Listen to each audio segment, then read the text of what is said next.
Bah, tu manges ta pizza sur le palier, toi, maintenant? C'est parce que quand je suis descendu ouvrir au livreur, j'ai claqué la porte. Avec les clés à l'intérieur. Voilà. Thomas ?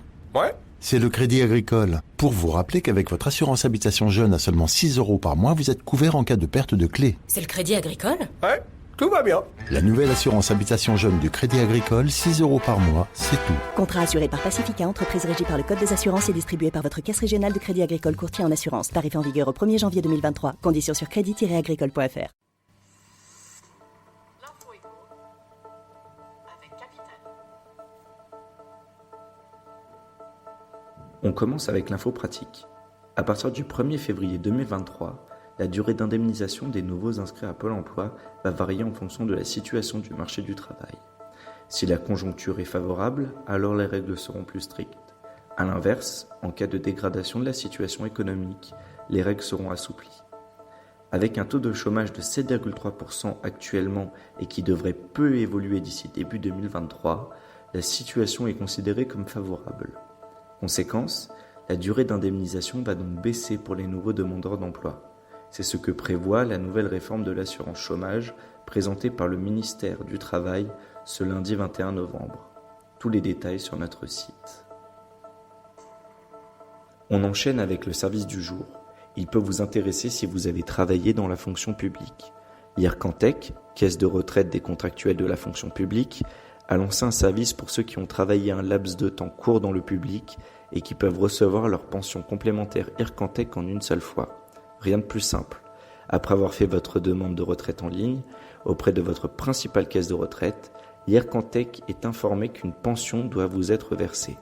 Elle vous propose alors de vous rendre sur la plateforme Mon Service Affilié. Vous complétez votre demande et votre retraite est alors mise en paiement. On poursuit avec le chiffre du jour, 16,3 millions d'euros. C'est la somme qu'empocherait la Fédération française de football si les Bleus atteignent les quarts de finale de la Coupe du Monde qui vient de débuter au Qatar. Rêvons un peu. Si l'équipe de France remportait la compétition, elle ramènerait 40,4 millions d'euros.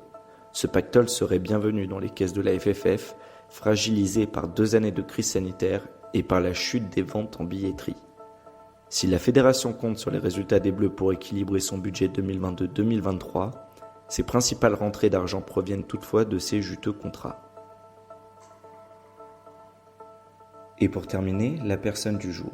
Xavier Roseren, le député de la majorité Renaissance, vient de faire voter en première lecture du projet de loi de finances un amendement qui vise à étendre la surtaxe d'habitation sur la résidence secondaire à davantage de zones touristiques.